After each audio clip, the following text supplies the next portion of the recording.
ನಮಸ್ಕಾರ. ಅಖಂಡ ಜ್ಯೋತಿಷ್ಯ ವಿಶೇಷ ಕಾರ್ಯಕ್ರಮಕ್ಕೆ ಸ್ವಾಗತ. ನಾನು ದಿವ್ಯಶ್ರೀ ದಾಸ್. ವೀಕ್ಷಕರೇ, ಇವತ್ತಿನ ದಿನದ ವಿಶೇಷತೆ ಏನು, ಅದರ ಜೊತೆಗೆ ಪ್ರತಿಯೊಬ್ಬರೂ ಕೂಡ ತಮ್ಮದೇ ಆಗಿರುವಂತಹ ಕನಸಿನ ಗೂಡು, ಒಂದು ಮನೆಯನ್ನು ನಿರ್ಮಾಣ ಮಾಡಬೇಕು ಅನ್ನುವಂತಹ ಆಸೆ ಕನಸನ್ನು ಹೊಂದಿರ್ತಾರೆ. ಅದಾದ ನಂತರದಲ್ಲಿ ಮನೆಯ ಗೃಹ ಪ್ರವೇಶವನ್ನ ಮಾಡಿ ಮನೆಯಲ್ಲಿ ಶಾಂತಿ, ಸಮೃದ್ಧಿ, ಸುಖ ನೆಲೆಸಬೇಕು ಅಂತ ಹೇಳಿದ್ರೆ ಅದರ ಮುಂದುವರೆದ ಭಾಗವಾಗಿ ಅದರ ಮುಂದಿನ ಪ್ರಕ್ರಿಯೆಗಳನ್ನು ಅಥವಾ ಪೂಜೆಯ ವಿಧಿವಿಧಾನದ ಕ್ರಮಗಳನ್ನು ಮಾಡ್ತಾ ಹೋಗ್ತಾರೆ. ಹಾಗಾದ್ರೆ ನಾವು ಗಮನಿಸಬೇಕಾದಂತಹ ಪ್ರಮುಖ ಅಂಶಗಳೇನು ಅನ್ನೋದರ ಕುರಿತಂತೆ ಇವತ್ತು ಮಾತನಾಡ್ತಾ ಹೋಗೋಣ. ಈ ಕುರಿತು ತಿಳಿಸಿಕೊಡಲು ಖ್ಯಾತ ಜ್ಯೋತಿಷ್ಯರು ಮತ್ತು ಕಾಮಾಖ್ಯ ಪ್ರತ್ಯಂಗಿರ ಉಪಾಸಕರಾದ ಡಾಕ್ಟರ್ ವೈಎಸ್ಕೆ ಆಚಾರ್ಯ ಗುರುಗಳು ಇವತ್ತಿನ ನಮ್ಮ ಕಾರ್ಯಕ್ರಮದಲ್ಲಿದ್ದಾರೆ. ಬನ್ನಿ ಅವರನ್ನ ಕಾರ್ಯಕ್ರಮಕ್ಕೆ ವೆಲ್ಕಮ್ ಮಾಡೋಣ. ನಮಸ್ಕಾರ ಗುರುಜಿ, ಕಾರ್ಯಕ್ರಮಕ್ಕೆ ಸ್ವಾಗತ. ನಮಸ್ಕಾರಪ್ಪ. ಓಂ ಅಸ್ಮದ್ ಗುರುಭ್ಯೋ ನಮಃ, ಅಸ್ಮತ್ ಪರಮಗುರುಭ್ಯೋ ನಮಃ, ಅಸ್ಮತ್ ಸರ್ವಗುರುಭ್ಯೋ ನಮಃ. ಹ್ರೀಂ ಭುವನೇಶಿ ಮಹಾಮಾಯೆ ಸೂರ್ಯಮಂಡಲರೂಪಿಣಿ ನಮಾಮಿ ವರದಂ ಶುಭಂ ಕಾಮಾಖ್ಯಾರೂಪಿಣಿ ಶಿವೆ. ಹೈಂ ಹ್ರೀಂ ಶ್ರೀಂ ಶ್ರೀಮಾತ್ರೇ ಲಲಿತಾಂಬಿಕಾಯೈ ನಮಃ. ಶ್ರೀ ವಿಷ್ಣುರೂಪಾಯ ನಮಃ ಶಂಕರಾಯ. ಗುರುಜಿ, ನಮ್ಮ ವೀಕ್ಷಕರಿಗಾಗಿ ಇವತ್ತಿನ ದಿನದ ವಿಶೇಷತೆ ಏನು ಅಂತ ಹೇಳಿ ತಿಳಿಸಿಕೊಡೋದಾದ್ರೆ. ಆದಿನಾರಾಯಣಂ ವಿಷ್ಣುಂ ಬ್ರಹ್ಮಾಣಾಂಚ ವಶಿಷ್ಠಕಂ ಶ್ರೀರಾಮಂ ಮಾರುತಿಂ ವಂದೇ ರಾಮದಾಸಂಚ ಶ್ರೀಧರಂ. ನಮಃ ಶಾಂತಾಯ ದಿವ್ಯಾಯ ಸತ್ಯಧರ್ಮಸ್ವರೂಪಿಣೆ ಸ್ವಾನಂದಾಮೃತತೃಪ್ತಾಯ ಶ್ರೀಧರಾಯ ನಮಃ. ಸದ್ಗುರು ಶ್ರೀಧರ ಚರಣಾಭ್ಯಾಂ ನಮಃ. ಹಂ ಹನುಮತೆ ನಮಃ. ದುಂ ದುರ್ಗಾಯೈ ನಮಃ. ಗುಂ ಗುರುಭ್ಯೋ ನಮಃ. ಗಂ ಗಣಪತಯೇ ನಮಃ. ಸಮಸ್ತ ವೀಕ್ಷಕರಿಗೂ, ದೇಶದ ಬೆನ್ನೆಲುಬಾದ ಪ್ರತಿಯೊಬ್ಬ ರೈತ ಸನ್ಮಿತ್ರರಿಗೂ, ದೇಶವನ್ನು ಕಾಯುವಂತಹ ಎಲ್ಲ ಸೇವಾ ನಿರತರಾದ ಸೇವಾ ಧುರೀಣರಿಗೂ, ಹಾಗೆ ವಿಶೇಷವಾಗಿ ನಮ್ಮ ಎಲ್ಲ ಆರ್ಥಿಕ ಅಭಿವೃದ್ಧಿ, ನಮ್ಮ ಜೀವನಕ್ಕೆ ತಮ್ಮದೇ ಆದಂತಹ ಕೊಡುಗೆಯನ್ನು ಕೊಡ್ತಾ ಇರತಕ್ಕಂಥ ಪ್ರತಿಯೊಬ್ಬ ಚಾಲಕ ಸಾರಥಿಗಳಿಗೂ ಕೂಡ ನನ್ನ ಆರಾಧ್ಯ ಮಾತೆಯಾದ ಮಾ ಕಾಮಾಖ್ಯ ಪ್ರತ್ಯಂಗಿರಾದೇವಿ ಸಂಪೂರ್ಣವಾಗಿರ್ತಕ್ಕಂಥ ಅನುಗ್ರಹವನ್ನು ದಯಪಾಲಿಸಿ ನಿಮ್ಮೆಲ್ಲರ ಬದುಕು ಕೂಡ ಸನ್ಮಂಗಳವಾಗಿರಲಿ, ಸನ್ಮಂಗಳದಾಯಕವಾಗಿರಲಿ, ಆರೋಗ್ಯದಾಯಕವಾಗಿರಲಿ ಅಂತೇಳಿ ಜಗದಂಬೆಯ ಅಡಿದಾವರಗಳಿಗೆ ವಂದಿಸಿ ಅವಳಲ್ಲಿ ಅನನ್ಯವಾಗಿ ಪ್ರಾರ್ಥಿಸಿ ಇವತ್ತಿನ ದಿನವನ್ನು ನೋಡಿದಾಗ ವಿಶೇಷವಾಗಿ ಏನಪ್ಪ ಅಂದರೆ ಪರಾಭವನಾಮ ಸಂವತ್ಸರೆ ಉತ್ತರಾಯಣೆ ವಸಂತ ಋತುವಿನ ವೈಶಾಖ ಮಾಸ ಶುಕ್ಲ ಪಕ್ಷದ ವಿಶೇಷವಾಗಿ ನವಮಿ, ಇನ್ನು ಆಶ್ಲೇಷ ನಕ್ಷತ್ರಯುಕ್ತವಾಗಿ ಶನಿವಾರ ಇರ್ತಕ್ಕಂಥದ್ದು. ಶನಿವಾರ ಆಶ್ಲೇಷ ನಕ್ಷತ್ರ ಬಂದಾಗ ಶೂಲಯೋಗ ಪ್ರಾರಂಭ ಆಗುತ್ತೆ. ಅಂದರೆ ಶೂಲ ಅಂದರೆ ಒಂದು ಆಯುಧ ಅಂತಕ್ಕಂಥದ್ದು. ಹಾಗಾಗಿ ಇವತ್ತಿನ ಈ ನವಮಿ ವಿಶೇಷವಾಗಿ ಪ್ರಯಾಣಕ್ಕೆ ಅಷ್ಟು ಸಮಂಜಸವಾದದ್ದಲ್ಲ, ಅಂದರೆ ಶುಭವಾದದ್ದಲ್ಲ ಅಂತಕ್ಕಂಥದ್ದು. ಹಾಗಾಗಿ ಮೊದಲನೇ ನನ್ನ ಕೋರಿಕೆ ಏನಪ್ಪ ಅಂದರೆ ಚಾಲನೆ ಮಾಡ್ತಕ್ಕಂಥ ಪ್ರತಿಯೊಬ್ಬ ಚಾಲಕ ಸನ್ಮಿತ್ರರು ಕೂಡ ವಿಶೇಷವಾಗಿರ್ತಕ್ಕಂಥ ಗಮನ ಹರಿಸಿ ಯಾವುದೇ ಕಾರಣಕ್ಕೆ ಅಚಾತುರ್ಯವಾಗಿರ್ತಕ್ಕಂಥ ಆತುರದ ಒಂದು ಡ್ರೈವಿಂಗನ್ನು ಮಾಡದೇ ಇರತಕ್ಕಂಥದ್ದು ಅತ್ಯಂತ ಶುಭಪ್ರದ. ಯಾಕೆಂದರೆ ಈ ಆಶ್ಲೇಷ ನಕ್ಷತ್ರಕ್ಕೆ ಕಾರಕನಾಗಿರ್ತಕ್ಕಂಥವನು ಬುಧನಾದರೆ ತಿಥಿಗೆ ಕಾರಕನಾಗಿರ್ತಕ್ಕಂಥವನು ರಾಹು ಆಗಿದ್ದಾನೆ. ಬುಧ, ರಾಹು ಮತ್ತು ಶನಿಯ ಸಂಯೋಜನೆ ಬಂದಾಗ ವಾಹನಗಳ ಅಪಘಾತಗಳಾಗ್ತಕ್ಕಂಥ ಹೆಚ್ಚಿನ ಮಾತ್ರದಲ್ಲಿ ನಮ್ಮ ಅನುಭವದಲ್ಲಿ ಇರ್ತಕ್ಕಂಥದ್ದು ಕೂಡ ವಿಶೇಷವಾಗಿ ಏನಪ್ಪ ಅಂದರೆ ನಮಗೆ ಒಂದು ಧರ್ಮಪ್ರದವಾಗಿ ನಮ್ಮ ಪೂರ್ವಜರು ಯಾವುದೋ ಈ ರೀತಿಯಾದಂಥ ಸಮಸ್ಯೆ ಇದೆ ಅಂತಾದಾಗ ಅದನ್ನು ನಾವು ಪಾಲನೆ ಮಾಡಿದಾಗ ಎಷ್ಟೋ ಅವಘಡಗಳು ನಿವೃತ್ತಿ ಆಗ್ತಕ್ಕಂಥದ್ದಾಗುತ್ತೆ. ಹಾಗಾಗಿ ಇವತ್ತಿನ ಈ ಒಂದು ವಿಶೇಷವಾಗಿ ಆಶ್ಲೇಷ ನಕ್ಷತ್ರ ಶನಿವಾರಯುಕ್ತವಾಗಿ ಬಂದಿದ್ದಾಗ ಈ ಸರ್ಪ ಸಂಬಂಧಿತವಾದಂಥ ತೊಂದರೆ ಇದ್ದಂಥವರು ಪ್ರತಿಯೊಬ್ಬರ ಬದುಕಿನಲ್ಲೂ ಕೂಡ, ಏಕೆಂದರೆ ವಿಶೇಷವಾಗಿ ಮಂಗಳಕರವಾಗಿರ್ತಕ್ಕಂಥ ವಿವಾಹಕ್ಕೆ ಆಲಸ್ಯ ಆಗ್ತಾ ಇರತಕ್ಕಂಥದ್ದಾಗಿರುತ್ತೆ. ಆಲಸ್ಯ ಅಂದರೆ ಏನು? ನಿಧಾನ ಅಂತಕ್ಕಂಥದ್ದು. ಈ ನಿಧಾನ ಆಗುವಂತಹ ಸಂದರ್ಭದಲ್ಲಿ ಮನಸ್ಸಿನ ಮೇಲೆ ಒತ್ತಡ ಆಗ್ತಕ್ಕಂಥದ್ದು, ತಂದೆ ತಾಯಿಗಳ ಮನಸ್ಸಿನ ಮೇಲೆ ಒತ್ತಡ ಆಗ್ತಕ್ಕಂಥದ್ದು, ಹೀಗೆ ಹಲವಾರು ರೀತಿಯಲ್ಲಿ. ಯಾಕೆಂದರೆ ಸಹಜವಾಗಿ ವಯೋಮಾನಕ್ಕೆ ಸಹಜವಾಗಿ ಆಗಬೇಕಾದ ಪ್ರಕ್ರಿಯೆಗಳು ಇಲ್ಲಿ ನಡೆಯದೇ ಇರುತ್ತೋ ಅವಾಗೇನಾಗುತ್ತೆ, ಮನಸ್ಸಿನ ಮೇಲೆ ಆಘಾತಗಳಾಗ್ತಕ್ಕಂಥದ್ದಾಗುತ್ತೆ. ಹಾಗಾಗಿ ಆಶ್ಲೇಷ ನಕ್ಷತ್ರ ಶನಿವಾರ ಮಂದವಾರ ಅಂತ ಕೂಡ ಕರಿತೀವಿ. ಶನಿ ಅಧಿಪತಿ ಆಗಿರೋದ್ರಿಂದ ಎಲ್ಲ ಕೆಲಸಗಳು ಕೂಡ ಅತ್ಯಂತ ಕ್ಲಿಷ್ಟದಾಯಕವಾಗಿ ನಿಧಾನವಾಗಿ ನಡೆಯುವಂಥದ್ದಾಗುತ್ತೆ. ಈ ಆಶ್ಲೇಷ ನಕ್ಷತ್ರ ಶನಿವಾರ ಬಂದಾಗ ಈ ದೋಷ ಪರಿಹಾರವನ್ನು ಮಾಡಿಕೊಳ್ಬೋದು. ಕೋರ್ಟ್ ಕಚೇರಿಗಳಿಗೆ ಸಂಬಂಧಪಟ್ಟ ಹಾಗೆ ವ್ಯಾಜ್ಯಾದಿಗಳಿದ್ದಾಗಲೂ ಕೂಡ ಇವತ್ತದು ಉಲ್ಬಣ ಆಗ್ತಕ್ಕಂಥದ್ದಾಗುತ್ತೆ, ದಾಯಾದಿಗಳ ಮಧ್ಯದಲ್ಲಿ, ಅಣ್ಣ ತಮ್ಮಂದರ ಮಧ್ಯದಲ್ಲಿ. ಹಾಗಾಗಿ ಎಷ್ಟು ಸಾಧ್ಯವಾಗುತ್ತೋ ಅಷ್ಟು ಮನಸ್ಸನ್ನು ಸುಭದ್ರವಾಗಿ ಸುಸ್ಥಿರವಾಗಿ ಇಟ್ಕೊಳ್ಳೋದು. ಎರಡನೇದಾಗಿ ಏನು ಮಾಡಬೇಕಪ್ಪ ಅಂದರೆ ಶನಿವಾರ ಆಶ್ಲೇಷ ನಕ್ಷತ್ರ ಬಂದಾಗ ಬಹಳ ಮುಖ್ಯವಾಗಿ ಓಂ ನಮೋ ಭಗವತೆ ನಾಗದೇವಾಯ ನಮಃ, ಓಂ ನಮೋ ಭಗವತೆ ನಾಗದೇವಾಯ ನಮಃ ಅಂತಕ್ಕಂಥ ಮಂತ್ರವನ್ನು 108 ಬಾರಿ ಜಪಿಸಿ ಸುಬ್ರಹ್ಮಣ್ಯನ ಸ್ವಾಮಿಯ ಸನ್ನಿಧಾನ ಅಥವಾ ನಾಗರ ಸನ್ನಿಧಾನಕ್ಕೆ ತೆರಳಿ ಇವತ್ತಿನ ದಿವಸ ವಿಶೇಷವಾಗಿ ಬಿಳಿ ಅಂದರೆ ಮಂಗಳಮಯವಾಗಿರ್ತಕ್ಕಂಥ ಮಲ್ಲಿಗೆ ಹೂವನ್ನು ಸುಬ್ರಹ್ಮಣ್ಯ ಅಥವಾ ನಾಗರ ಸನ್ನಿಧಾನದಲ್ಲಿ ಒಂದು 2 ಮುಷ್ಟಿಯಷ್ಟು ಅಥವಾ 2 ಮೊಳದಷ್ಟು ಹೂವನ್ನು ಭಗವಂತನಿಗೆ ಅರ್ಪಣೆ ಮಾಡಿ ಪ್ರಾರ್ಥನೆ ಮಾಡಿಕೊಂಡು ಓಂ ನಮೋ ಭಗವತೆ ನಾಗದೇವಾಯ ನಮಃ ಅಂತೇಳಿ ಮಂತ್ರವನ್ನು 108 ಬಾರಿ ಪ್ರಾರ್ಥನೆ ಮಾಡಿ ಮನಸ್ಸಿನಲ್ಲಿ ಅನನ್ಯವಾಗಿ ಶ್ರದ್ಧಾಭಕ್ತಿಯಿಂದ ನಿಮ್ಮ ಕೋರಿಕೆಯನ್ನು ಭಗವಂತನಲ್ಲಿ ಅರ್ಪಣೆ ಮಾಡಿ ಬಂದಿದ್ದೆ ಆದರೆ ಖಂಡಿತ ಭಗವಂತನ ಅನುಗ್ರಹ ಶೀಘ್ರವಾಗಿ ನೆರವೇರುವಂಥದ್ದಾಗುತ್ತೆ. ಶುಭವಾಗಲಿ. ಸರಿ ಗುರೂಜಿ, ಇನ್ನು ನಾನು ಆಗಲೇ ಹೇಳಿರೋ ಹಾಗೆ ಮನೆ ಕಟ್ಟೋದು ಒಂದು ಭಾಗ ಆದರೆ ಅದರ ನಂತರದಲ್ಲಿ ಆ ಮನೆಯಲ್ಲಿ ನೆಲೆಸಬೇಕು, ಸುಖ ಶಾಂತಿ ಸಮೃದ್ಧಿ ಬೇಕು ಅಂತ ಹೇಳಿದ್ರೆ ಬಹಳ ಪ್ರಮುಖವಾಗಿ ಮೊದಲ ಪ್ರಕ್ರಿಯೆಯಾಗಿ ಗೃಹ ಪ್ರವೇಶವನ್ನು ಮಾಡ್ತಾರೆ. ಹಾಗಾದರೆ ಈ ಗೃಹ ಪ್ರವೇಶವನ್ನು ಮಾಡೋದು ಯಾಕೆ ಗುರೂಜಿ? ಗೃಹ ಅಂದರೆ ನಿವಾಸ ಸ್ಥಾನ ಅಂತ.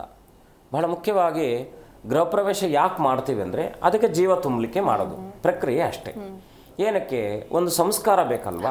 ಯಾವುದೇ ಒಂದು ಕೆಲಸ ಕಾರ್ಯಾದಿಗಳನ್ನು ಮನೆ ನಾವು ನಿರ್ಮಾಣ ಮಾಡಿ ಪೇಂಟ್ ಮಾಡದೆ ಬಿಡ್ತೀವ, ಮನೆ ನಿರ್ಮಾಣ ಮಾಡಿ ಒಳಗಡೆ ಇಂಟೀರಿಯರ್ ಮಾಡದೆ ಬಿಡ್ತೀವ. ಇದೆಲ್ಲ ಕೂಡ ಸಂಸ್ಕಾರಪ್ರದವಾಗಿ ನಮ್ಮ ಧರ್ಮದಲ್ಲಿ ಏನಪ್ಪ ಅಂದರೆ ಒಂದು ವಿಶೇಷವಾಗಿರ್ತಕ್ಕಂಥ ಶಿಷ್ಟಾಚಾರ ಇದೆ. ಧರ್ಮದಲ್ಲಿ ಧರ್ಮದಲ್ಲಿ ಕರ್ಮ ಇದ್ದರೆ ಕರ್ಮದಲ್ಲಿ ಶಿಷ್ಟಾಚಾರ ಇರುತ್ತೆ. ಈ ಶಿಷ್ಟಾಚಾರ ಇಲ್ಲದೆ ಇದ್ದಂಥ ಯಾವುದೇ ಕೆಲಸವೂ ಕೂಡ ಅಪೂರ್ಣ ಅಂತಕ್ಕಂಥದ್ದು ಶಾಸ್ತ್ರದ ಉಲ್ಲೇಖ. ಅಂದರೆ ಈಗ ಒಂದು ದಾರಿಯಲ್ಲಿ ಹೋಗ್ಬೇಕಾದ್ರೆ ಒಂದು ಮುಳ್ಳಿದೆ ಅಂತ ಇಟ್ಕೊಳ್ಳೋಣ. ಮುಳ್ಳನ್ನು ನೀವು ತೆಗೆದಾಕ್ಬಿಟ್ಟು ಮುಂದಕ್ಕೆ ಹೋಗ್ತೀರಾ, ಮುಳ್ಳನ್ನು ಇಟ್ಬಿಟ್ಟು ಹಾಗೆ ಮುಂದಕ್ಕೆ ಹೋಗ್ತೀರಾ? ಪ್ರತಿಯೊಬ್ಬ ಮನುಷ್ಯನ ಮನಸ್ಸಿನಲ್ಲೂ ಕೂಡ ಆ ಮುಳ್ಳನ್ನು ಎತ್ತಿ ಪಕ್ಕಕ್ಕೆ ಹಾಕೋಣ ಅಂತಕ್ಕಂಥ ಭಾವನೆ ಬರುತ್ತೆ. ಯಾಕೆ ಬರುತ್ತಪ್ಪ ಅಂದರೆ ನಮ್ಮ ಮನಸ್ಸಿನಲ್ಲಿ ನಮ್ಮ ಪೂರ್ವಜರು ಒಂದು ಕರುಣೆ, ದಯೆ, ಅನುಕಂಪ ಅಂತಕ್ಕಂಥದ್ದು, ಇದರಿಂದ ಮತ್ತೊಬ್ಬರಿಗೆ ತೊಂದರೆ ಆಗುತ್ತೆ ಅಂತಕ್ಕಂಥ ಒಂದು ಕಾಮನ್ ಸೆನ್ಸ್ ಅಂತಕ್ಕಂಥದ್ದು ನಮ್ಮಲ್ಲಿ ಇರ್ತಕ್ಕಂಥದ್ದು ಯಾರಿಂದ ಬಂದಿದೆ ಅಂದರೆ ಪೂರ್ವಜರಿಂದ ಬಂದಿರೋದು ಅಲ್ವಾ. ನಮ್ಮ ತಂದೆ ತಾಯಿಗಳು ನಮಗೆ ಅದನ್ನು ಕೊಟ್ಟಂಥ ಒಂದು ಸಂಸ್ಕಾರ. ಹಾಗಾಗಿ ಮನೆಗೆ ಗೃಹ ಪ್ರವೇಶ ಮಾಡ್ತಕ್ಕಂಥದ್ದು ಮೊದಲನೇ ಹಂತ ಏನಪ್ಪ ಅಂದರೆ ಅದಕ್ಕೆ ಜೀವ ತುಂಬುವಂಥ ಕೆಲಸ ಮಾಡಬೇಕು. ಸರಿ ಗುರೂಜಿ, ಈ ಕುರಿತಂತೆ ಮತ್ತಷ್ಟು ಮಾತನಾಡ್ತಾ ಹೋಗೋಣ. ಇವತ್ತಿನ ರಾಶಿ ಭವಿಷ್ಯದ ಫಲಾನುಫಲಗಳನ್ನು ತಿಳಿಸೋದಾದ್ರೆ ಅದಕ್ಕಿಂತ ಮುಂಚೆ ಇವತ್ತಿನ ಗ್ರಹಸ್ಥಿತಿಗಳನ್ನು 12 ರಾಶಿಗಳಲ್ಲಿ ನೋಡಿದಾಗ ಮೇಷರಾಶಿಯಲ್ಲಿ ರವಿ ಬಹಳ ಮುಖ್ಯವಾಗಿ ಉಚ್ಚನಾಗಿದ್ದರೂ ಕೂಡ ಮಾಂದ್ಯ ಸಂಯೋಜನೆ ಇದೆ. ವೃಷಭದಲ್ಲಿ ಸ್ವಕ್ಷೇತ್ರ, ಇನ್ನೊಂದು 2 ಗ್ರಹಗಳು ಇವತ್ತಿನ ದಿವಸ ಸ್ವಕ್ಷೇತ್ರದಲ್ಲಿ ಇರ್ತಕ್ಕಂಥದ್ದು, ಸ್ವಂತ ಮನೆಯಲ್ಲಿ ಇದ್ದಾವೆ ಅಂತ. ವೃಷಭದಲ್ಲಿ ಶುಕ್ರನಿದ್ದರೆ 3ನೇ ಮನೆಯಲ್ಲಿ ಅವಯೋಕಾರಕನಾಗಿರ್ತಕ್ಕಂಥ ಗುರುವು ಮಿಥುನ ರಾಶಿಯಲ್ಲಿ ಅಂದರೆ ಬುಧನ ಮನೆಯಲ್ಲಿ ಇರ್ತಕ್ಕಂಥದ್ದು. ಅದರ ಜೊತೆಗೆ ಚಂದ್ರನ ಸ್ವಕ್ಷೇತ್ರದಲ್ಲಿದ್ದರೆ ಪಂಚಮಾಧಿಪತಿ ಅಂದರೆ ಕಾಲಪುರುಷನ ಜಾತಕದ ಪಂಚಮ ಭಾವದಲ್ಲಿ ಸೂರ್ಯನ ಮನೆಯಲ್ಲಿ ಕೇತು ಇರತಕ್ಕಂಥದ್ದು. ಇನ್ನು ಕುಂಭರಾಶಿಯಲ್ಲಿ ರಾಹು ಇದ್ದಾನೆ. ಮೀನರಾಶಿಯಲ್ಲಿ ಕುಜ ಮತ್ತು ಬುಧನ ಮತ್ತು ವಿಶೇಷವಾಗಿ ಶನಿಯ ಸಂಯೋಜನೆ ಇರತಕ್ಕಂಥದ್ದಾಗಿದೆ. ಈ ಒಟ್ಟಾರೆಯಾದಂತಹ ಗ್ರಹಸ್ಥಿತಿಗಳನ್ನು ನೋಡಿದಾಗ ಮೇಷರಾಶಿಯಲ್ಲಿ ಇವತ್ತಿನ ದಿವಸ ಜನಿಸಿರ್ತಕ್ಕಂಥದ್ದು ಹೇಗಿದೆ, ಆ 12 ರಾಶಿಗಳ ಫಲಗಳನ್ನು ತಿಳಿಯುವ ಮುಂಚೆ ನವಗ್ರಹಗಳ ಪ್ರಾರ್ಥನೆ ಮಾಡ್ಕೊಂಬಿಡೋಣ. ನನ್ನೊಟ್ಟಿಗೆ ಎಲ್ಲರೂ ಕೂಡ ಓಂ ಆದಿತ್ಯಾದ ನವಗ್ರಹ ದೇವತಾಯೇ ನಮಃ ಅಂತೇಳಿ ಪ್ರಾರ್ಥನೆಯನ್ನು ಮಾಡ್ಕೊಳ್ಳಿ. ಓಂ ನಮಃ ಸೂರ್ಯಾಯ ಚಂದ್ರಾಯ ಮಂಗಳಾಯ ಬುಧಾಯ ಚ ಗುರು ಶುಕ್ರ ಶನಿಭ್ಯಶ್ಚ ರಾಹವೇ ಕೇತುವೇ ನಮಃ. ಆದಿತ್ಯಾದಿ ನವಗ್ರಹ ದೇವತಾಭ್ಯೋ ನಮಃ. ಓಂ ಆದಿತ್ಯಾದಿ ನವಗ್ರಹ ದೇವತಾಭ್ಯೋ ನಮಃ. ಮೇಷರಾಶಿಯವರ ಫಲವನ್ನು ನೋಡಿದಾಗ ಮೇಷದಲ್ಲೇ ಮಾಂದ್ಯ ಸಂಯೋಜನೆ ರವಿ ಇರತಕ್ಕಂಥದ್ದು. ಹಾಗಾಗಿ ಆರೋಗ್ಯದ ಮೇಲೆ ಏನಾದರೂ ಸಣ್ಣ ಪುಟ್ಟದಾಗಿರ್ತಕ್ಕಂಥ ಏರ್ಪೇರುಗಳಾಗ್ತಕ್ಕಂಥದ್ದಾಗಿರುತ್ತೆ, ಸ್ವಲ್ಪ ಎಚ್ಚರವಹಿಸಿ. ದ್ವಿತೀಯದಲ್ಲಿ ದ್ವಿತೀಯಾಧಿಪತಿ ಸ್ಥಿತನಿದ್ದರೂ ಕೂಡ ಭೋಗ ವಸ್ತುಗಳನ್ನು ಖರೀದಿಸುವಂತಹ ಸುಯೋಗ ಇರತಕ್ಕಂಥದ್ದು, ಪುಣ್ಯಕ್ಷೇತ್ರಗಳ ದರ್ಶನ ಮಾಡ್ತಕ್ಕಂಥ ಸುಯೋಗ ಇರತಕ್ಕಂಥದ್ದು, ಗುರುಗಳ ದರ್ಶನ ಮಾಡುವಂತಹ ಸುಯೋಗ ಇರತಕ್ಕಂಥದ್ದು. ಈ ಎಲ್ಲ ಸುಯೋಗಗಳ ಮಧ್ಯದಲ್ಲಿ ಆರೋಗ್ಯದಲ್ಲಿ ಏನಾದರೂ ಕೂಡ ಏರ್ಪೇರುಗಳಾಗ್ತಕ್ಕಂಥದ್ದಾಗಿರುತ್ತೆ. ಹಾಗಾಗಿ ತಾಯಿಯೊಟ್ಟಿಗೆ ಸಮಾಧಾನವಾಗಿ ಮಾತನಾಡ್ತಕ್ಕಂಥ ಮನಸ್ಥಿತಿಯನ್ನು ಇಟ್ಕೊಳ್ಳಿ. ಮೇಷರಾಶಿ ಇವತ್ತಿನ ದಿವಸ ವಿಶೇಷವಾಗಿ ಸುಬ್ರಹ್ಮಣ್ಯನ ಪ್ರಾರ್ಥನೆ, ಶರವಣ ಭವಾಯ ನಮಃ ಅಂತೇಳಿ ಪ್ರಾರ್ಥನೆ ಮಾಡೋದು, ಆಂಜನೇಯನ ದರ್ಶನ ಮಾಡ್ತಕ್ಕಂಥದ್ದು ಶುಭವಾಗುತ್ತೆ. ಮುಂದಿನ ರಾಶಿ ವೃಷಭ ರಾಶಿ. ವೇದದಲ್ಲಿ ರವಿಯ ಸಂಯೋಜನೆ ಇರ್ತಕ್ಕಂಥದ್ದು, ಸರ್ಕಾರಕ್ಕೆ ಸಂಬಂಧಪಟ್ಟ ಹಾಗೆ ಲಾಭ ಬರ್ತಕ್ಕಂಥದ್ದು, ಗುತ್ತಿಗೆದಾರರಿಗೆ ಸ್ವಲ್ಪ ನಷ್ಟ ಆಗ್ತಕ್ಕಂಥದ್ದು, ವಿಳಂಬ ಆಗ್ತಕ್ಕಂಥದ್ದು ಹೀಗೆ ಇರುತ್ತೆ. ಆದರೆ ಸ್ವಕ್ಷೇತ್ರಾಧಿಪತಿ ಸ್ವಕ್ಷೇತ್ರದಲ್ಲಿ ಇರೋದರಿಂದ ಭೋಗ ವಿಲಾಸಕ್ಕೆ ಸಂಬಂಧಪಟ್ಟ ಹಾಗೆ ಎಲ್ಲೋ ಪಾರ್ಟಿ ಮಾಡಬೇಕು ಅಂದ್ಕೊಂಡಿರ್ತಕ್ಕಂಥದ್ದು, ಮನೆಯಲ್ಲಿ ಮಂಗಳಮಯವಾಗಿರ್ತಕ್ಕಂಥ ಕಾರ್ಯಾದಿಗಳನ್ನು ಮಾಡಬೇಕು ಅಂದ್ಕೊಂಡಿರ್ತಕ್ಕಂಥದ್ದು, ಈ ರೀತಿಯಾಗಿರ್ತಕ್ಕಂಥ ಶುಭಪ್ರದವಾದಂಥ ಕಾರ್ಯಾದಿಗಳಿಗೆ ಚಾಲನೆ ಕೊಡ್ತಕ್ಕಂಥ ಸುಯೋಗ ಇರ್ತಕ್ಕಂಥದ್ದು. ವೃಷಭ ರಾಶಿಯವರು ಇವತ್ತಿನ ದಿವಸ ವಿಶೇಷವಾಗಿ ಲಕ್ಷ್ಮೀ ವೆಂಕಟರಮಣನ ದರ್ಶನ, ಓಂ ನಮೋ ಭಗವತೆ ವಾಸುದೇವಾಯ ಅಂತಕ್ಕಂಥ 12 ಮಂತ್ರವನ್ನು ಜಪಿಸೋದ್ರಿಂದ ಖಂಡಿತ ಒಳ್ಳೆಯದಾಗ್ತಕ್ಕಂಥದ್ದಾಗಿರುತ್ತೆ. ಮುಂದಿನ ರಾಶಿ ಮಿಥುನ ರಾಶಿ ಸ್ವಲ್ಪ ಹಣಕಾಸಿನ ವಿಚಾರದಲ್ಲಿ ನಷ್ಟ ಆಗ್ತಕ್ಕಂಥದ್ದಾಗಿರುತ್ತೆ, ಹೂಡಿಕೆಗಳಲ್ಲಿ ನಷ್ಟ ಆಗ್ತಕ್ಕಂಥದ್ದು, ಸ್ವಲ್ಪ ಶಾರೀರಿಕವಾಗಿರ್ತಕ್ಕಂಥ ವ್ಯವಸ್ಥೆ ನಿಮ್ಮ ಮನಸ್ಸಿನ ಮೇಲೆ ಏನೋ ಅಗಾಧವಾಗಿರ್ತಕ್ಕಂಥ ಅವಲಂಬಿತವಾದಂಥ ಪ್ರಶ್ನೆಗಳಲ್ಲಿ ನಿಮಗೆ ಪ್ರಶ್ನೆಗಳಾಗಿ ಕಾಡ್ತಾ ಇರತಕ್ಕಂಥದ್ದಾಗಿರುತ್ತೆ. ಇವತ್ತಿನ ದಿವಸ ಸ್ವಲ್ಪ ಮನಸ್ಸನ್ನು ಸಮಾಧಾನ ಇಟ್ಕೊಳ್ಳಿ, ಚಂಚಲತೆ ಇರತಕ್ಕಂಥದ್ದಾಗಿರುತ್ತೆ. ಹಾಗಾಗಿ ಮಿಥುನ ರಾಶಿಯವರು ಇವತ್ತಿನ ದಿವಸ ವಿಶೇಷವಾಗಿ ಗುರುಗಳ ದರ್ಶನ, ಆಂಜನೇಯನ ಪ್ರಾರ್ಥನೆ, ಓಂ ಹಂ ಹನುಮತೆ ನಮಃ ಅಂತೇಳಿ ಆಂಜನೇಯನ ದರ್ಶನ, ಆಂಜನೇಯನ ಮಂತ್ರ ಉಚ್ಚಾರ ಮಾಡೋದ್ರಿಂದ ಖಂಡಿತ ಮಂಗಳಮಯವಾಗ್ತಕ್ಕಂಥದ್ದಾಗುತ್ತೆ. ಮುಂದಿನ ರಾಶಿ ಕಟಕ ರಾಶಿ. ವಿಶೇಷವಾಗಿ ಧನಪ್ರದವಾಗಿರ್ತಕ್ಕಂಥ ಸುಯೋಗ, ನೀರಿನ ವ್ಯಾಪಾರ, ಬಿಸ್ನೆಸ್ಸಲ್ಲೂ ಕೂಡ ಇವತ್ತಿನ ದಿವಸ ಅನುಕೂಲಕರವಾಗಿರ್ತಕ್ಕಂಥದ್ದಾಗಿರುತ್ತೆ. ಇವತ್ತಿನ ದಿವಸ ತಾಯಿಯೊಟ್ಟಿಗೆ ಎಲ್ಲಾದರೂ ಕೆಲಸ ಕಾರ್ಯಾದಿಗಳನ್ನು ಮಾಡ್ತಕ್ಕಂಥದ್ದು, ತಂದೆ ತಾಯಿಯವರ ಆಶೀರ್ವಾದವನ್ನು ಪಡೀತಕ್ಕಂಥದ್ದು, ಗುರುಗಳ ಆಶೀರ್ವಾದವನ್ನು ಪಡೆಯತಕ್ಕಂಥದ್ದು, ಈ ರೀತಿಯಾಗಿ ಗುರುಗಳ ಸಾಮೀಪ್ಯದಲ್ಲಿರ್ತಕ್ಕಂಥದ್ದು, ಪುಣ್ಯಕ್ಷೇತ್ರಗಳ ದರ್ಶನ ಮಾಡ್ತಕ್ಕಂಥದ್ದು, ದೂರದ ಪ್ರಯಾಣವನ್ನು ಮಾಡ್ತಕ್ಕಂಥದ್ದು, ಈ ರೀತಿಯಾಗಿರ್ತಕ್ಕಂಥ ಮಂಗಳಕರವಾಗಿರ್ತಕ್ಕಂಥ ಯೋಗ ಇರತಕ್ಕಂಥದ್ದಾಗಿದೆ. ಆದರೆ ವಾಹನ ಚಾಲನೆಯಲ್ಲಿ ಅತ್ಯಂತ ಸೂಕ್ಷ್ಮವಾಗಿ ಗಮನಿಸಬೇಕು, ಯಾಕಂದರೆ ಏನಾದರೂ ನಷ್ಟ ಆಗ್ತಕ್ಕಂಥದ್ದಾಗಿರುತ್ತೆ. ಕಟಕ ರಾಶಿಯವರು ಇವತ್ತಿನ ದಿವಸ ವಿಶೇಷವಾಗಿ ಆಂಜನೇಯನ ದರ್ಶನ, ಅದರಲ್ಲೂ ಕೂಡ ಶನೈಶ್ಚರನ ದರ್ಶನ ಮಾಡತಕ್ಕಂಥದ್ದು ಇನ್ನಷ್ಟು ಶುಭ. ಓಂ ಶಂ ಶನೈಶ್ಚರಾಯ ನಮಃ ಅಂತೇಳಿ ಶನಿಯ ಪ್ರಾರ್ಥನೆ ಮಂಗಳಮಯವಾಗ್ತಕ್ಕಂಥದ್ದಾಗುತ್ತೆ. ಸರಿ ಗುರುಜಿ, ಇನ್ನು ಗೃಹ ಪ್ರವೇಶದ ಸಂದರ್ಭದಲ್ಲಿ ಹಾಲು ಉಕ್ಕಿಸುವಂತಹ ಕೆಲವು ಪದ್ಧತಿ ಇದೆ, ಇದು ಏನನ್ನ ಸೂಚನೆ ನೀಡುತ್ತೆ ಗುರುಗಳೇ? ಹಾಲು ಅಂತಕ್ಕಂಥದ್ದು ಲಕ್ಷ್ಮೀಂ ಕ್ಷೀರ ಸಮುದ್ರ ರಾಜತನಯ ಶ್ರೀರಂಗಧಾಮೇಶ್ವರಿ ದಾಸೀಭೂತ ಸಮಸ್ತ ದೇವ ವನಿತಾಂ ಲೋಕೈಕ ದೀಪಾಂಕುರ. ಸಮಸ್ತ ದೇವಾನುದೇವತೆಗಳು ಕೂಡ ಮಹಾಲಕ್ಷ್ಮಿಯನ್ನು ಅನುಗ್ರಹಕ್ಕೋಸ್ಕರವಾಗಿ ಪ್ರಾರ್ಥನೆ ಮಾಡ್ತಾರಂತೆ. ಏನು ಅನುಗ್ರಹ? ಪಾರ್ಚಿನ್ ಅಂತ ನಾವು ಕರಿತೀವಿ ಇವತ್ತಿನ ಲೌಕಿಕ ಭಾಷೆ. ಅಂದರೆ ನಮಗೆ ಪ್ರಾಸ್ಪರಿಟಿ ಅಂತ ಏನಿದೆಯೋ ಅದಿಲ್ಲದೆ ಇದ್ದಾಗ ಬದುಕು ಡೋಲಾಯ ಸ್ಥಿತಿಯಲ್ಲಿ ಇರ್ತಕ್ಕಂಥದ್ದಾಗುತ್ತೆ. ಲಕ್ಷ್ಮಿ ಅಂತಕ್ಕಂಥದ್ದು ಸಮಸ್ತ ವಿಧವಾದ ಸನ್ಮಂಗಳವನ್ನು ಕೊಡ್ತಕ್ಕಂಥದ್ದು, ತನ್ನ ಉದ್ದೇಶವನ್ನು ಪರಿಪೂರ್ಣ ಮಾಡತಕ್ಕಂಥ ಶಕ್ತಿ ಇರ್ತಕ್ಕಂಥದ್ದು ಲಕ್ಷ್ಮಿಗೆ. ಹಾಗಾಗಿ ಲಕ್ಷ್ಮಿಯೇ ಯುಕ್ತವಾಗಿ ಬಂದಿರತಕ್ಕಂಥದ್ದು ಗೋಮಾತೆ. ಗೋಮಾತೆಯಲ್ಲಿ ಗೋಕ್ಷೀರ ಅಂತಕ್ಕಂಥದ್ದು ಬಹಳ ಶ್ರೇಷ್ಠದಾಯಕವಾಗಿರ್ತಕ್ಕಂಥದ್ದು. ಅಮ್ಮ ನಮ್ಮನ್ನು 8-9 ತಿಂಗಳು, ಒಂದು ವರ್ಷ ಅಮ್ಮ ನಮ್ಮನ್ನು ಸಾಕಿದ್ರೆ ಇನ್ನು ಉಳಿದಂಥ ವರ್ಷ ಗೋಮಾತೆ ನಮ್ಮನ್ನು ಸಾಕುವಂಥವಳು ಆಗ್ತಾಳೆ. ಹಾಗಾಗಿ ಆ ಕ್ಷೀರದ ಒಂದು ಸಮೃದ್ಧತೆ ಅಂತಕ್ಕಂಥದ್ದು ಬಹಳ ಮುಖ್ಯವಾಗಿ. ಮನೆಯ ಗೃಹಪ್ರವೇಶ ಅಂತಕ್ಕಂಥದ್ದು ಇನ್ನೂ ಸಾಕಷ್ಟು ವಿಚಾರಗಳನ್ನು ಚರ್ಚೆ ಮಾಡೋಣ. ನೀವು ಕೇಳಿದ್ದರಿಂದ ಮುಖ್ಯವಾಗಿ ಹಾಲು ಉಕ್ಕಿಸುವಂಥ ಪದ್ಧತಿ, ಹೇಗೆ ಹಾಲು ಉಕ್ಕುತ್ತೋ ಹಾಗೆ ಮನೆಯ ಬೆಳದಿಂಗಳಾಗುತ್ತೆ ಅಂತಕ್ಕಂಥ ಪದ್ಧತಿ ಇರೋದ್ರಿಂದ ಹಾಲು ಉಕ್ಕಿಸುವಂಥ ಪದ್ಧತಿಯನ್ನು ನಮ್ಮ ಪೂರ್ವಜರು ನಮಗೆ ಹುಟ್ಟಿದ್ದಾರೆ. ಯಾಕಂದರೆ ನಮಗೆ ಯಾವುದೇ ವಿಚಾರವನ್ನು ಮಾಡಬೇಕಾದ್ರೆ ನಮಗೆ ಸುಭದ್ರತೆ ಬೇಕು ಅಲ್ವಾ? ಮಂಗಳಮಯವಾಗಿರ್ತಕ್ಕಂಥ ಮೊದಲನೇದಾಗಿ ಏನೇ ಕೆಲಸ ಮಾಡಬೇಕಾದ್ರೆ ಇದರಿಂದ ನಮಗೆ ಅನುಕೂಲ ಆಗುತ್ತಾ ಅನಾನುಕೂಲ ಆಗುತ್ತಾ ಅಂತಕ್ಕಂಥದ್ದು ಎಚ್ಚರ ನಮಗೆ ಮುಂಚೆನೇ ಸಿಗ್ತಕ್ಕಂಥದ್ದಾಗುತ್ತೆ. ಹಾಗಾಗಿ ಗೃಹ ಪ್ರವೇಶದಲ್ಲಿ ಬಹಳ ಮುಖ್ಯವಾಗಿ ಗಮನಿಸಬೇಕಾಗಿರತಕ್ಕಂಥದ್ದು ಯಜಮಾನನ ತಾರಾಬಲ. ಸರಿ ಗುರುಜಿ, ಈ ಕುರಿತಂತೆ ಮತ್ತಷ್ಟು ಮಾತನಾಡ್ತಾ ಹೋಗೋಣ. ಬೆಳಗಾವಿಯಿಂದ ಶೋಭಾ ಅಂತೇಳಿ ಕರೆ ಮಾಡಿದ್ದಾರೆ. ನಮಸ್ಕಾರ ಶೋಭಾ. ನಮಸ್ತೆ ಮೇಡಮ್. ಯಾರ ಬಗ್ಗೆ ಕೇಳಬೇಕಾಗಿತ್ತು ಹೇಳಿ? ನಾವು ಸ್ವಲ್ಪ ಮನೆ ಬಗ್ಗೆ ಕೇಳಬೇಕಾಗಿತ್ತು ಮೇಡಮ್. ಓಕೆ, 1 ರಿಂದ 30 ಸಂಖ್ಯೆ ಒಳಗೆ ಯಾವುದಾದ್ರೂ ಒಂದು ನಂಬರನ್ನು ಆಯ್ಕೆ ಮಾಡಿ. 9 ಓಕೆ, ಗುರುಗಳಿದ್ದಾರೆ, ಮಾತನಾಡಿ. ನಮಸ್ಕಾರ ತಾಯಿ, ಹೇಗಿದ್ದೀರಾ? ನಮಸ್ತೆ ಗುರುಗೆ, ಆರಾಮಿದ್ದೀವಿ ಮೇಡಮ್. ಗುರುಗಳ ಅನುಗ್ರಹ ಇದೆ, ಚಿಂತೆ ಮಾಡುವ ಅಗತ್ಯ ಇಲ್ಲ. ಏನು ಪ್ರಾರ್ಥನೆ ನಿಮ್ಮದು? ನಾವು 2 ಮಂದಿಗೆ ಹಣ ಕೊಟ್ಟಿದ್ದೇವೆ, ಅವರು ವಾಪಸ್ ಕೊಡ್ಬಾರ್ದು ಸ್ವಾಮೀಜಿ. ಏನಂದ್ರಿ? ಸ್ಪಷ್ಟವಾಗಿ ನಿಮ್ಮ ಧ್ವನಿ ಕೇಳಿಸ್ತಾ ಇಲ್ಲ, ಸ್ವಲ್ಪ ಜೋರಾಗಿ ಮಾತನಾಡ್ಬೋದಾ? ಹಾಂ ಮೇಡಮ್, ನಾವು ಒಬ್ರಿಗೆ ಹಣ ಕೊಟ್ಟಿದ್ದೇವೆ, ಅವ್ರು ವಾಪಸ್ ಕೊಡಬಾರ್ದು. ಹಣ ವಾಪಸ್ ಬರಬೇಕು. ಹೌದು ಸ್ವಾಮೀಜಿ. ಒಂದು ಕೆಲಸ ಮಾಡಿ, ಬುಧವಾರದ ದಿವಸ ಮನೆ ದೇವರು ಯಾರು? ಜ್ಯೋತಿಬಾ. ಯಾರು? ಜ್ಯೋತಿಬಾ. ಜ್ಯೋತಿಬಾ. ಒಂದು ಕೆಲಸ ಮಾಡಿ, ಅಮ್ಮನವರ ಸ್ವರೂಪ. ಬುಧವಾರದ ದಿವಸ ನೀವೇನು ಮಾಡಬೇಕಪ್ಪ ಅಂದರೆ, ಒಂದು 21 ರೂಪಾಯಿ ಕಾಯಿನ್ ತಗೊಳ್ಳಿ. 21 rupees, 1 ರೂಪಾಯಿ ಕಾಯಿನ್ ತಗೊಳ್ಳಿ. ಕೆಂಪು ಬಟ್ಟೆಯಲ್ಲಿ ನಿಮಗೆ ಬಿಳಿ ಸಾಸಿವೆ ಗೊತ್ತಲ್ವಾ? ಬಿಳಿ ಸಾಸಿವೆ ಒಂದು 330 ಗ್ರಾಮ್ ಬಿಳಿ ಸಾಸಿವೆ, 300 ಅಂದರೆ 330 ಗ್ರಾಮ್ ಬಿಳಿ ಸಾಸಿವೆ, 21 ಕಾಯಿನು, 2 ಗೋಮತಿ ಚಕ್ರ. ಬುಧವಾರದ ದಿವಸ ನಿಮ್ಮ ಮನೆಯ ಮುಖ್ಯದ್ವಾರದಲ್ಲಿ ಈ 3 ವಸ್ತುಗಳನ್ನು ಕೆಂಪು ವಸ್ತ್ರದಲ್ಲಿ ಕಟ್ಟಿ ಸುಭದ್ರವಾಗಿ ಪ್ರಾರ್ಥನೆ ಮಾಡಿ. ಸ್ವಲ್ಪ ಪಚ್ಚಕರ್ಪೂರವನ್ನು ಹಾಕಿ, ಆಯಿತಾ? ಹಾಕಿ ಮನೆಯ ಬಾಗಿಲ ಮೇಲೆ, ಮನೆಯ ಮುಂದೆಗಡೆ, ಒಳಗಡೆಗಲ್ಲ, ಹೊರಗಡೆ. ನಿಮ್ಗೆ ಯಾಕಂದರೆ ಹೊರಗಡೆಯಿಂದ ಬರಬೇಕಾದಂಥ ಹಣ ಬರಬೇಕು ಅಂತಕ್ಕಂಥದ್ದು. ಹಾಗಾಗಿ ಮನೆಯ ಹೊರಭಾಗದಲ್ಲಿ, ಈ ಒಂದು ಮೇಲ್ಭಾಗದಲ್ಲಿ ಇದನ್ನು ಗಂಟಾಕಿ ಅನನ್ಯವಾಗಿ ಪ್ರಾರ್ಥನೆ ಮಾಡಿ. ಪ್ರತಿ ಗುರುವಾರ ಅರಿಶಿಣದ ನೀರನ್ನು ಉತ್ತರ ದಿಕ್ಕಿನಲ್ಲಿ ಒಂದು ಗಾಜಿನ ಬೋಲಲ್ಲಿ ಹಾಕಿ ಉತ್ತರ ದಿಕ್ಕಿನಲ್ಲಿ ಅರಿಶಿಣದ ನೀರು ಇಡಿ, ಅರಿಶಿಣ ಹಾಕಿ ಸ್ನಾನ ಮಾಡ್ಕೊಳ್ಳಿ. ಪ್ರತಿ ಗುರುವಾರದ ದಿವಸ ಮನೆಯಲ್ಲೆಲ್ಲ ಕೂಡ ಅರಿಶಿಣದ ನೀರನ್ನು ಪ್ರೋಕ್ಷಣೆ ಮಾಡಿ ಕುಲದೇವರ ಪ್ರಾರ್ಥನೆ ಮಾಡಿ. ಖಂಡಿತ ಒಳ್ಳೆಯದಾಗುತ್ತೆ. ನಿಮ್ಮ ದುಡ್ಡು ಹಿಂತಿರುಗುವಂಥ ಎಲ್ಲ ಸಾಧ್ಯತೆಗಳಿದೆ. ಒಳ್ಳೆಯದಾಗಲಿ. ಓಕೆ, ಧನ್ಯವಾದಗಳು ಶೋಭಾ ಕರೆ ಮಾಡಿದ್ದಕ್ಕಾಗಿ. ಇದೀಗ ದುರ್ಗಮ್ಮ ಅಂತ ಹೇಳಿ ಕರೆ ಮಾಡಿದ್ದಾರೆ. ನಮಸ್ಕಾರ ದುರ್ಗಮ್ಮ. ನಮಸ್ಕಾರ, ಧ್ವನಿ ಕೇಳಿಸ್ತಿದ್ಯಾ?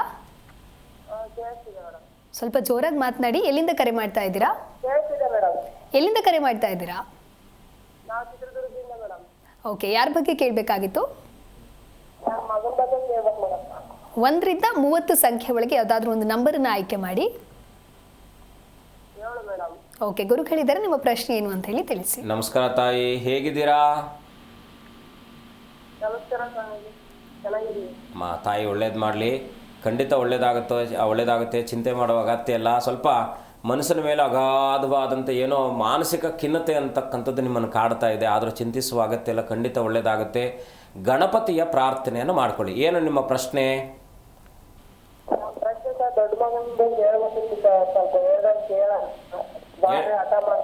ಹಠ ಮಾಡ್ತಾರಲ್ವಾ? ನೀವು ಹುಣ್ಣಿಮೆ ಆದ 4ನೇ ದಿನಕ್ಕೆ ಸಂಕಷ್ಟಹರ ಚತುರ್ಥಿ ಅಂತ ತಿಥಿ ಬರುತ್ತೆ, ಗೊತ್ತಲ್ವಾ? ಹುಣ್ಣಿಮೆ ಆದ 4ನೇ ದಿನಕ್ಕೆ 3ನೇ ದಿನ ಅಥವಾ 4ನೇ ದಿವಸಕ್ಕೆ ಚೌತಿ ಅಂತಕ್ಕಂಥ ತಿಥಿ ಬರುತ್ತೆ.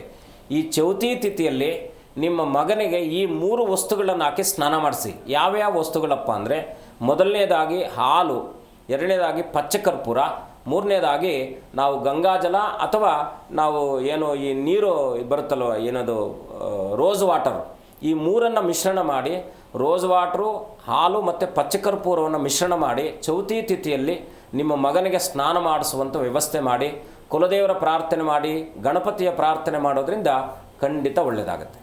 ಓಕೆ, ಧನ್ಯವಾದಗಳು ದುರ್ಗಮ್ಮ ಕರೆ ಮಾಡಿದ್ದಕ್ಕಾಗಿ.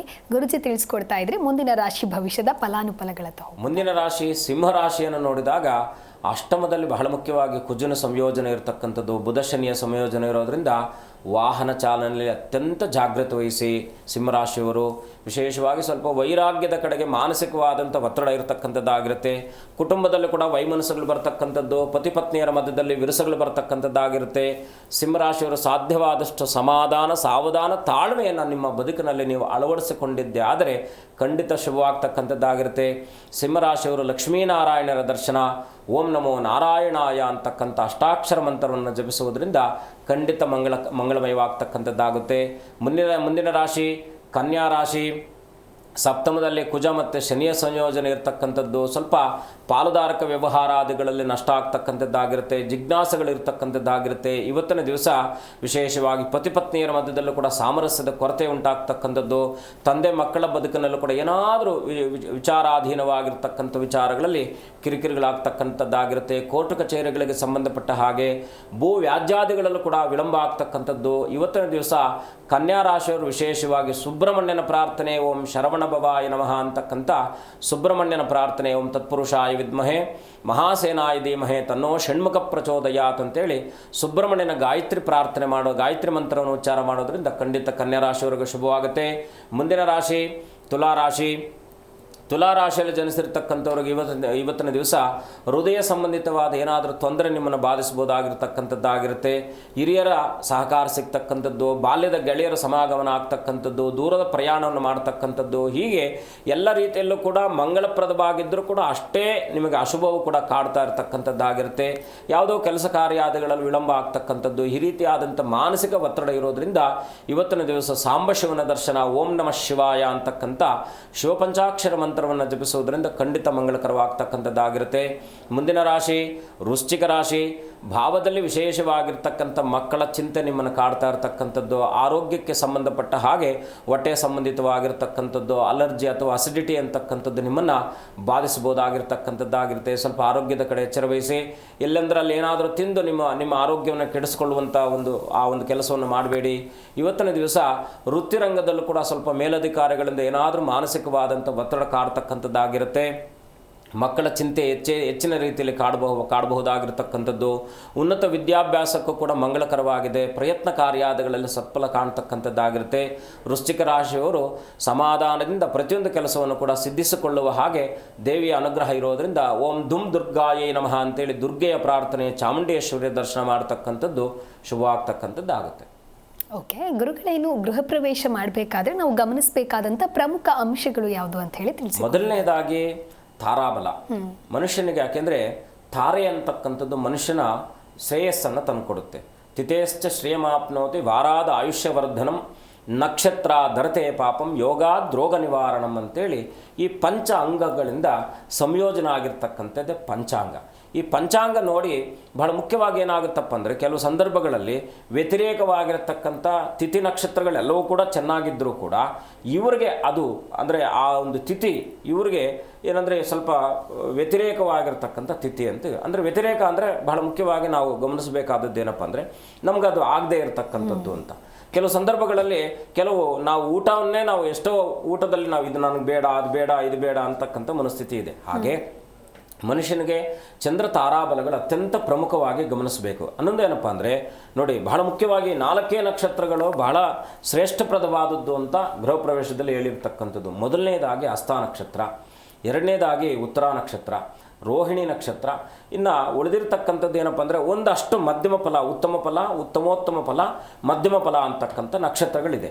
ಈ ಉತ್ತಮೋತ್ತಮವಾದದ್ದು 4 ನಕ್ಷತ್ರಗಳು. ಅದರಲ್ಲಿ ಏನಪ್ಪ ಅಂದರೆ ರೋಹಿಣಿ ನಕ್ಷತ್ರ, ಮೃಗಶಿರ ನಕ್ಷತ್ರ, ಹಸ್ತ ನಕ್ಷತ್ರ, ಉತ್ತರ ನಕ್ಷತ್ರ. ಈ 4 ನಕ್ಷತ್ರಗಳು ಅತ್ಯಂತ ಶುಭಪ್ರದವಾದದ್ದು ಅಂತ ಹೇಳುತ್ತೆ ಶಾಸ್ತ್ರ.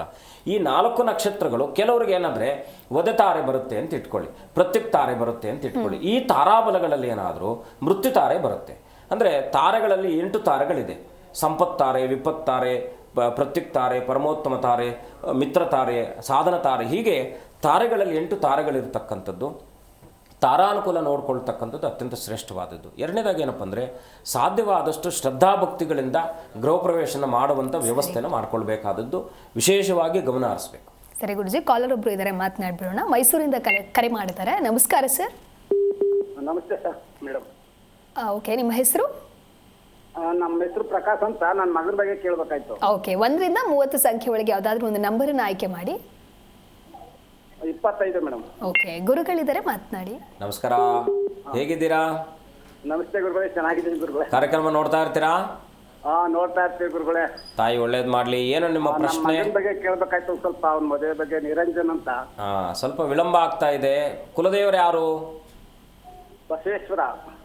ಸ್ವಲ್ಪ ಯಾಕಂದರೆ ಮುಖ್ಯವಾಗಿ ಏನಪ್ಪ ಅಂದರೆ ಕೆಲವು ಸಂದರ್ಭಗಳಲ್ಲಿ ಅವರ ಜಾತಕಾನುಸಾರದಲ್ಲೂ ಕೂಡ ವಿಳಂಬಿತ ಯೋಗ ಅಂತಕ್ಕಂಥದ್ದಿದೆ. ಸ್ವಲ್ಪ ಕೇತು ಸಂಯೋಜನೆ ಇರೋದರಿಂದ ಮದುವೆಗೆ ಸಂಬಂಧಪಟ್ಟ ಹಾಗೆ ನಿಮ್ಮ ಮಗನೇ ಅದರಿಂದ ಏನೋ ಅಂದರೆ ವೈರಾಗ್ಯ ಮನಸ್ಥಿತಿ ಅಂತಕ್ಕಂಥದ್ದು. ಯಾಕಂದರೆ ಕೆಲವು ಸಂದರ್ಭಗಳಲ್ಲಿ ಮಕ್ಕಳು ಕೂಡ ನಮಗೆ ಪೂರಕವಾಗಿ ಸ್ಪಂದಿಸದೇ ಇದ್ದಾಗ ನಮ್ಗೆ ಅದೊಂದು ಚಿಂತೆ ಕಾಡ್ತಕ್ಕಂಥದ್ದಾಗುತ್ತೆ. ಹಾಗಾಗಿ ನೀವೇನು ಮಾಡಬೇಕಪ್ಪ ಅಂದರೆ ಈ ಮದುವೆ ಸಂಬಂಧಿತವಾದಂಥ ವಿಚಾರಾದಿಗಳಲ್ಲಿ ಯಾರೇ ಆದರೂ ಕೂಡ ವಿಳಂಬ ಆಗ್ತಾ ಇದ್ದಾಗ ಪ್ರತಿ ಮಂಗಳವಾರ ಸುಬ್ರಹ್ಮಣ್ಯ ಸ್ವಾಮಿ ಸನ್ನಿಧಾನ, ಷಷ್ಠಿ ತಿಥಿಯಲ್ಲಿ ಸುಬ್ರಹ್ಮಣ್ಯ ಸ್ವಾಮಿ ಸನ್ನಿಧಾನ ಅಥವಾ ಅಮಾವಾಸ್ಯ ದಿವಸ ಆಂಜನೇಯನ ಸನ್ನಿಧಾನ, ಸುಬ್ರಹ್ಮಣ್ಯ ಆಂಜನೇಯನನ್ನು ಬಲವಾಗಿ ಇಟ್ಕೊಳ್ಳಿ, ಖಂಡಿತ ಒಳ್ಳೆಯದಾಗುತ್ತೆ.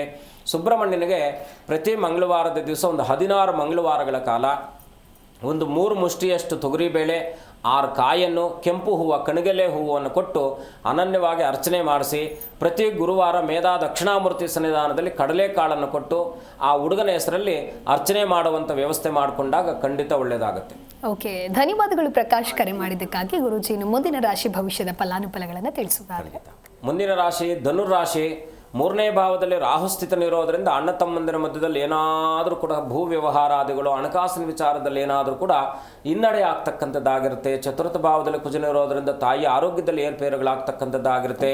ಗುರುಗಳ ದರ್ಶನ ಮಾಡ್ತಕ್ಕಂಥ ಸುಯೋಗ ಇರತಕ್ಕಂಥದ್ದು, ಪುಣ್ಯಕ್ಷೇತ್ರಗಳ ದರ್ಶನ, ತೀರ್ಥಕ್ಷೇತ್ರಗಳ ದರ್ಶನ ಮಾಡ್ತಕ್ಕಂಥದ್ದು, ಅದರಲ್ಲೂ ಕೂಡ ಸ್ವಲ್ಪ ವಿದೇಶಿ ಪ್ರಯಾಣಕ್ಕೆ ಸ್ವಲ್ಪ ಅಡಚಣೆಗಳಾಗ್ತಕ್ಕಂಥದ್ದಾಗಿರುತ್ತೆ. ಉನ್ನತ ವಿದ್ಯಾಭ್ಯಾಸಕ್ಕೆ ಸ್ವಲ್ಪ ಅಡಚಣೆ ಆಗ್ತಕ್ಕಂಥದ್ದು, ತಾಂತ್ರಿಕ ವಿದ್ಯಾರ್ಥಿಗಳಿಗೆ ಸ್ವಲ್ಪ ಗೊಂದಲಗಳಿರ್ತಕ್ಕಂಥದ್ದಾಗಿರುತ್ತೆ.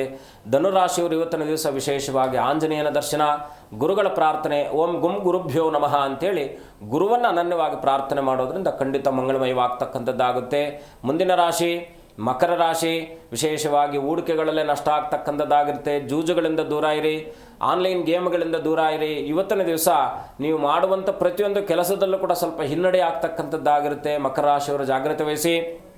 ಇನ್ನು ಅಣ್ಣ ತಮ್ಮದರಲ್ಲಿ ಸಹಕಾರ ಸಿಗ್ತಕ್ಕಂಥದ್ದು, ತಂದೆಯಿಂದ ಸಹಕಾರ ಸಿಗ್ತಕ್ಕಂಥದ್ದಾಗಿರುತ್ತೆ. ಸರ್ಕಾರಕ್ಕೆ ಸಂಬಂಧಪಟ್ಟ ಹಾಗೆ ಸರ್ಕಾರದ ಅಧಿಕಾರಿಗಳಿಗೂ ಕೂಡ ಸ್ವಲ್ಪ ಒತ್ತಡ ಇರತಕ್ಕಂಥದ್ದು, ವರ್ಗಾವಣೆ ಆಗ್ತಕ್ಕಂಥದ್ದು, ಬಡ್ತಿ ಸಿಗ್ತಕ್ಕಂಥದ್ದು, ಹೀಗೆ ಅನುಕೂಲಕರವಾಗಿರ್ತಕ್ಕಂಥ ವಾತಾವರಣವಿದ್ದರೂ ಕೂಡ ಮನಸ್ಸಿನ ಮೇಲೆ ಸ್ವಲ್ಪ ಚಿಂತೆ ಅಂತಕ್ಕಂಥದ್ದು ಕಾಡ್ತಾ ಇರತಕ್ಕಂಥದ್ದಾಗಿರುತ್ತೆ. ಆಂಜನೇಯನ ದರ್ಶನ, ಓಂ ನಮೋ ಭಗವತೆ ಆಂಜನೇಯಾಯ ನಮಃ ಅಂತೇಳಿ ಆಂಜನೇಯನ ಮಂತ್ರವನ್ನು ಉಚ್ಚಾರ ಮಾಡೋದ್ರಿಂದ ಮಕರ ರಾಶಿಯವರಿಗೆ ಶುಭವಾಗುತ್ತೆ. ಮುಂದಿನ ರಾಶಿ ಕುಂಭರಾಶಿ. ಕುಂಭರಾಶಿಯಲ್ಲಿ ಜನಿಸಿರ್ತಕ್ಕಂಥವ್ರು ಸ್ವಲ್ಪ ಆತುರದ ನಿರ್ಧಾರಗಳಿಂದ ಇವತ್ತಿನ ದಿವಸ ಏನಾದರೂ ಅವಘಡಗಳಾಗ್ತಕ್ಕಂಥದ್ದಾಗಿರುತ್ತೆ. ಸ್ವಲ್ಪ ಎಚ್ಚರ ವಹಿಸಿ. ಕುಟುಂಬದಲ್ಲಿ ಸಾಮರಸ್ಯದ ಕಲಹಗಳು ಬರ್ತಕ್ಕಂಥದ್ದು, ಸಾಮರಸ್ಯದ ಕೊರತೆ ಆಗ್ತಕ್ಕಂಥದ್ದಾಗಿರುತ್ತೆ. ತಂದೆ ಮಕ್ಕಳೊಟ್ಟಿಗೆ ವೈಮನಸ್ಸುಗಳು ಬರ್ತಕ್ಕಂಥದ್ದು, ವಿಶೇಷವಾಗಿ ಪಾಲುದಾರಕ ವ್ಯವಹಾರಗಳಲ್ಲೂ ಕೂಡ ಇವತ್ತಿನ ದಿವಸ ಸ್ವಲ್ಪ ನಷ್ಟ ಆಗ್ತಕ್ಕಂಥದ್ದಾಗಿರುತ್ತೆ. ಕುಂಭರಾಶಿಯವರು ಇವತ್ತಿನ ದಿವಸ ಹೈನುಗಾರಿಕೆ, ವ್ಯವಸಾಯದಿಂದ ಕೂಡ ಲಾಭ ಆಗ್ತಕ್ಕಂಥದ್ದಾಗಿರುತ್ತೆ. ಸ್ವಲ್ಪ ಎಚ್ಚರ ವಹಿಸಿ. ವಿಶೇಷವಾಗಿ ಗಮನ ಹರಿಸಬೇಕಾಗಿರ್ತಕ್ಕಂಥದ್ದು ಆರೋಗ್ಯದ ಕಡೆ ಮತ್ತು ಮಾತಿನ ಮೇಲೆ ಇಡ್ತಾ ಇರತಕ್ಕಂಥದ್ದು ಕುಂಭರಾಶಿಯವರಿಗೆ ಶುಭಪ್ರದವಾಗಿರ್ತಕ್ಕಂಥದ್ದು. ಇವತ್ತಿನ ದಿವಸ ವಿಶೇಷವಾಗಿ ಓಂ ನಮೋ ಭಗವತೆ ಆಂಜನೇಯಾಯ ನಮಃ ಅಂತೇಳಿ ಆಂಜನೇಯನ ಪ್ರಾರ್ಥನೆ ಜೊತೆಗೆ ಸುಬ್ರಹ್ಮಣ್ಯನ ಪ್ರಾರ್ಥನೆ ಇನ್ನಷ್ಟು ಲಾಭವನ್ನು ಕೊಡ್ತಕ್ಕಂಥದ್ದಾಗಿರುತ್ತೆ. ಮುಂದಿನ ರಾಶಿ ಮೀನರಾಶಿ. ಮೀನರಾಶಿಯಲ್ಲಿ ಜನಿಸಿರ್ತಕ್ಕಂಥವ್ರು ಇವತ್ತಿನ ದಿವಸ ಆರಕ್ಷಕರಿಗೆ ಸ್ವಲ್ಪ ಒತ್ತಡ ಇರತಕ್ಕಂಥದ್ದಾಗಿರುತ್ತೆ. ವಿಶೇಷವಾಗಿ ಇವತ್ತಿನ ದಿವಸ ಕರಕುಶಲ ವಸ್ತುಗಳ ವ್ಯಾಪಾರವನ್ನು ಮಾಡ್ತಾ ಇರ್ತಕ್ಕಂಥವ್ರಿಗೆ, ಬಟ್ಟೆ ವ್ಯಾಪಾರವನ್ನು ಮಾಡುವಂಥವ್ರಿಗೂ ಕೂಡ ಶುಭವಾಗ್ತಕ್ಕಂಥದ್ದಾಗಿರುತ್ತೆ. ಇವತ್ತಿನ ದಿವಸ ವೃತ್ತಿರಂಗದಲ್ಲೂ ಕೂಡ ಸಹೋದ್ಯೋಗಿಗಳೊಟ್ಟಿಗೆ ಎಲ್ಲಾದರೂ ಪ್ರಯಾಣ ಮಾಡುವಂತಹ ಸುಯೋಗ ಇರತಕ್ಕಂಥದ್ದು. ಆದರೆ ಚಾಲನೆಯಲ್ಲಿ ಜಾಗ್ರತೆ ವಹಿಸಿ. ಸ್ವಲ್ಪ ದುಶ್ಚಟಗಳಿಂದ ದೂರ ಇರತಕ್ಕಂಥದ್ದು ಅತ್ಯಂತ ಶುಭಪ್ರದವಾಗಿರ್ತಕ್ಕಂಥದ್ದು. ಇವತ್ತಿನ ದಿವಸ ಚಾಲನೆಯಲ್ಲಿ ಅತ್ಯಂತ ಜಾಗ್ರತೆ ಆಗಿರ್ತಕ್ಕಂಥದ್ದು ಮೀನ ಮತ್ತು ಸಿಂಹರಾಶಿಯವರು. ಹಾಗಾಗಿ ಇವತ್ತಿನ ದಿವಸ ಆಂಜನೇಯನ ದರ್ಶನ, ಗಂ ಗಣಪತಿಯೇ ನಮಃ ಅಂತೇಳಿ ಗಣಪತಿಯ ಪ್ರಾರ್ಥನೆ ಮಾಡೋದ್ರಿಂದ ಮೀನರಾಶಿಯವರಿಗೆ ಶುಭವಾಗ್ತಕ್ಕಂಥದ್ದು ಆಗುತ್ತೆ. ಸರಿ ಗುರೂಜಿ, ಸಾಕಷ್ಟು ವಿಚಾರಗಳ ಕುರಿತಂತೆ ಇವತ್ತು ನಮಗೆ ತಿಳಿಸ್ಕೊಟ್ಟಿದ್ದೀರಾ. ಧನ್ಯವಾದಗಳು ಗುರೂಜಿ ಕಾರ್ಯಕ್ರಮಕ್ಕೆ ಆಗಮಿಸೋದಕ್ಕಾಗಿ. ಶುಭಂ ಭೂಯಾತ್. ಲೋಕ ಸಮಸ್ತ ಸುಖಿನೋ ಭವಂತು. ನೋಡಿದ್ರವ ವೀಕ್ಷಕರೇ, ಇವತ್ತಿನ ದಿನದ ವಿಶೇಷತೆ ಏನು, ಜೊತೆಗೆ ಗೃಹ ಪ್ರವೇಶವನ್ನ ಮಾಡಬೇಕಾದ್ರೆ ನಾವು ಅನುಸರಿಸಬೇಕಾದಂತಹ ಪ್ರಮುಖ ಅಂಶಗಳೇನು ಅನ್ನೋದರ ಕುರಿತಂತೆ ಗುರೂಜಿ ಅರ್ಥಪೂರ್ಣವಾಗಿ ತಿಳಿಸ್ಕೊಟ್ಟಿದ್ದಾರೆ. ಇದಾಗಿತ್ತು ಈ ಹೊತ್ತಿನ ವಿಶೇಷ. ನೋಡ್ತಾ ಇರಿ ಜೀ ಕನ್ನಡ ನ್ಯೂಸ್, ಸತ್ಯವೇ ಸುದ್ದಿಯ ಜೀವಾಳ.